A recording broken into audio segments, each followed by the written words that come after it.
आवाज news, true voice. आदाब नाज़रीन, आवाज न्यूज चैनल पर आपको खुशामदीद।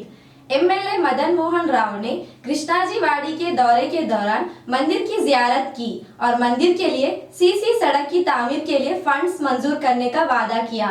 लाइनमैन के मसले पर रद्द-ए-अमल जाहिर करते हुए इन्होंने एसई को हिदायत दी कि फौरी तौर पर जूनियर लाइनमैन तैनात किए जाएं। बाद-ए-अज़ा इन्होंने मुस्तहिकीन में 2 लाख रुपये मालियत की CMRF चेक्स तकसीम किए।